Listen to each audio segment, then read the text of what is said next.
I'm Gaia Caruso, Diversity and Inclusion Lead at Sparta Global, and today I'm here with Dan Reed, Head of Digital and Platforms Delivery at Barclays. Dan, thank you so much for joining us today. No, not a problem. Thank you so much for having me. Lovely to have you here. And today we want to talk about how to lead inclusive teams. And I know that you are as invested as we are at Sparta Global in diversity and inclusion within the digital sector. And you've got some fantastic experience as well in this field. So before we start, would you like to give our listeners some background about yourself and your professional career as well?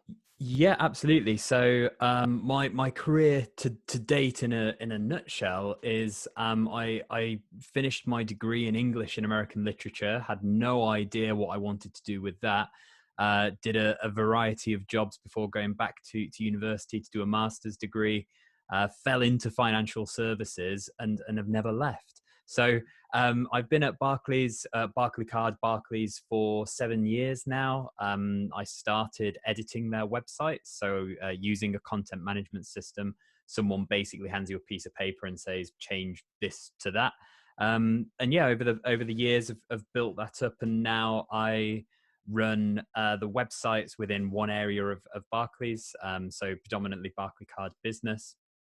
The websites, marketing automation, and looking at how we best use our marketing technology to service customer needs. And what an interesting story that is indeed. And I think we are equally passionate about talking about skills. And if anything, I think one element of diversity and inclusion that must be really compelling for someone in your position is diversity of skills and diversity of thought that comes with diversity of skills. So I wanted to ask, what do you look for when you recruit for your digital team from a skills point of view? What do you think about? Yeah, it's a really good question. And I think to preface it, I'd like to just talk about my experience. I'm not from a marketing or a digital background. My background is English and copywriting and creative writing and storytelling. And when I had that English experience and then a marketing master's, the roles that I found myself in were more PR, creative writing, content writing roles.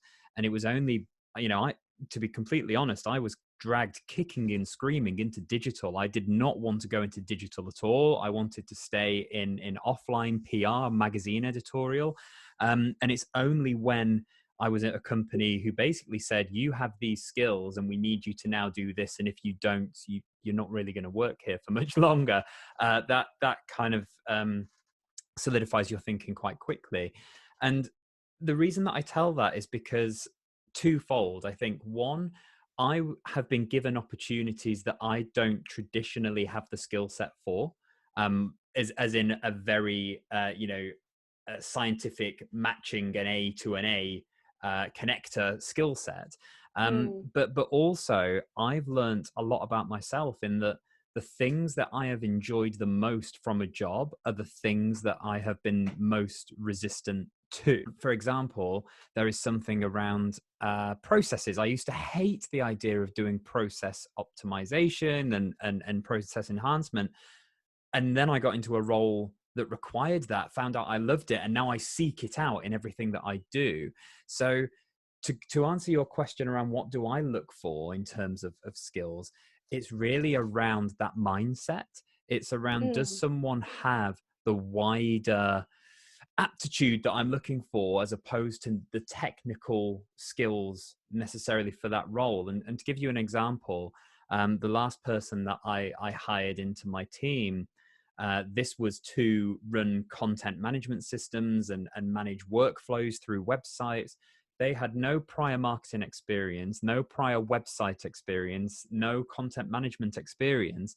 What they had is a proven track record of working in different areas within a business, getting to grips with those areas, understanding the relevant technology in those business areas, and actually performing to a very high level within those teams. And I don't know what technology we're going to be using in a year's time. So I want someone who's a proven track record of learning technologies and has that right mindset. So that's what I look for. You know what? I couldn't agree more. And I think we are in a very similar position at Sparta Global, where we really want to look into which degree courses we recruit Mm, digital talent from, also which communities we go to.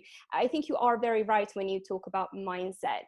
And then, of course, recruiting inclusive, talent is one side of that problem. But I think the other side is retaining a yes. variety of ideas and really leveraging that diversity of thought, really making sure that you've got the processes in place and the Yeah. structure of support. Looking at the other side of that question, what skills would you say have been most useful to you in your career over the years? Yeah, it's funny, isn't it? Because when you introduce me and it's a head of digital and platforms and stuff, it's one of those abstract kind of grand titles. And when people say, "So what do you actually do?" And I just say, I just solve problems. That is it. And I think fundamentally, that's what a lot of roles do. Mm, Yes, they use different sub skills and different technologies, and but ultimately, we're all here to solve business problems. And so, the skill set that I think has really enabled my career again is twofold. Is partly that problem solving. I want to find out why things work in the way they do, and mm, I guess to flip it, why they don't work in the way they potentially should. right. And what marries really nicely with that, or I've found, is that collaboration piece, is that people. So Absolutely. I'm a huge I'm an extrovert in the traditional sense of I get my energy from others. So put me in a room full of people I don't know and I'm in my happy place. uh, because of that, it's quite lucky that then I'm able to be thrown into a project, get to understand who the people in that project are, what skills they do, to really understand the people. And then almost that kind of right side of the brain to the left side of the brain of, okay, so then how do we address this specific problem. So I think they're two skills that I've found incredibly useful in my career. 100%. You made me think there as well that the very definition of inclusive teams, I think, is one to look into and one to reflect upon. Hmm. How would you define an inclusive team? What does that mean to you specifically? Yeah.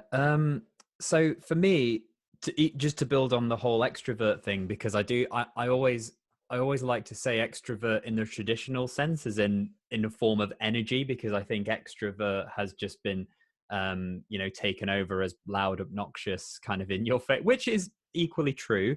But I think as as an extrovert who is more than happy and capable of dominating a conversation for talking at length, I also have very, very high self awareness. So I know that I do that. And I also know that that means that other people who might not be as happy to speak up and want to speak over me, they might not get the opportunity to do so. So Mm, I think inclusivity for me is about making sure that everyone has an equal voice and everyone has the same opportunities.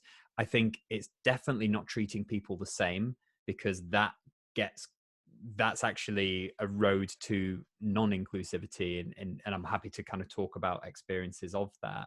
So great. what I find with us all working from home, working remotely at the moment, is that actually there isn't a dominance of people in a room with several people trying to dial in and finding they can't be a part of that Mm, conversation. What this has done, everyone has mm, the same size box on the video chat, right? So everyone has the same opportunities as the next person, and I actually have found that really helps for me to identify who's on the list and go, oh, I haven't heard from so and so. I can see you're there. Will you add your thoughts? So for me, inclusivity is just understanding that the way that I work and the way that I behave is very different to other people. And just because they might behave in a way or do things that doesn't sit with me, that doesn't mean they aren't as bothered or aren't as engaged. And it's just understanding that what motivates people, how people communicate, and giving them the space to do that in a way they feel comfortable.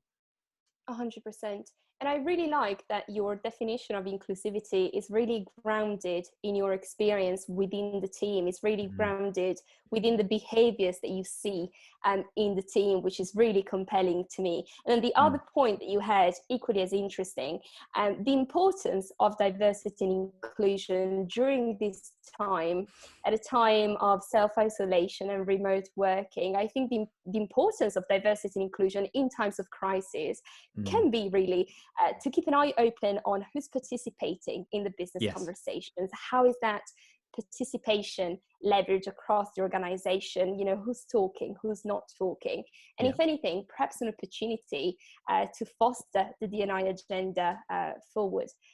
So that's really, really interesting. And talking about diversity, you are very vocal on your public platforms about gender equality in tech, which is where I think you really align with the Sparta global mission for D&I in the digital sector. But you are particularly passionate about equality from a pay point of view. So I wanted to ask you, what more would you say companies, corporations, and public bodies perhaps could do to really address the current inequality and disparity from a pay standpoint? Yeah, so about, what was it, a month to 2 months ago, there was a report that came out that said that gender parity was 99 and a half years away.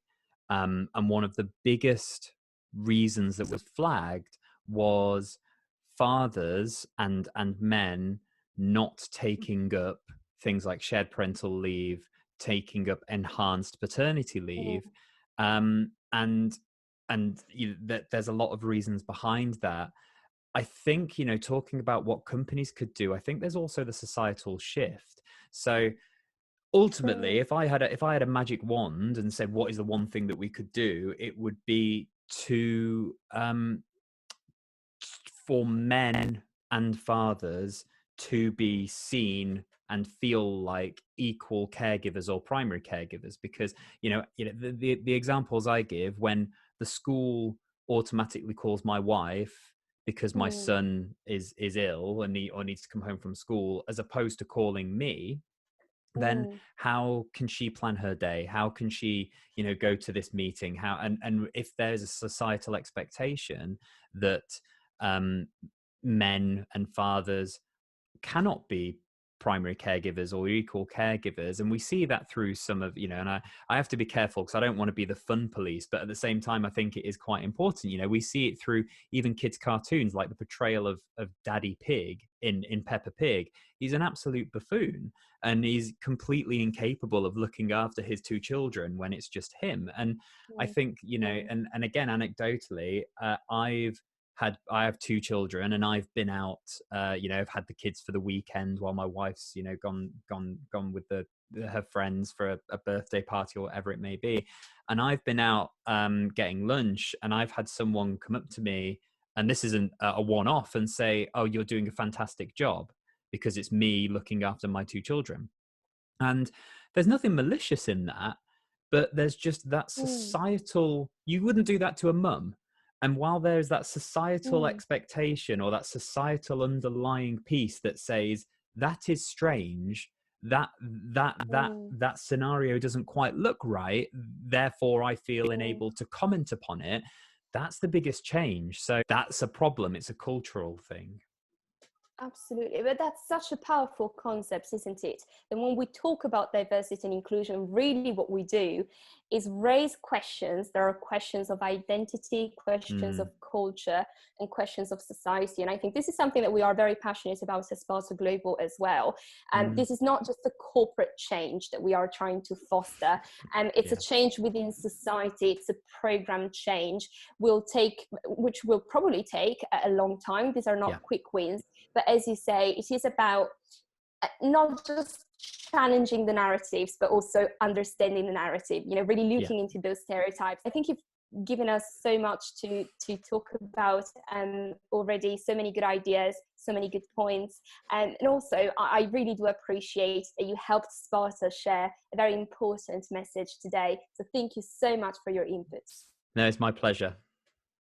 Thank you.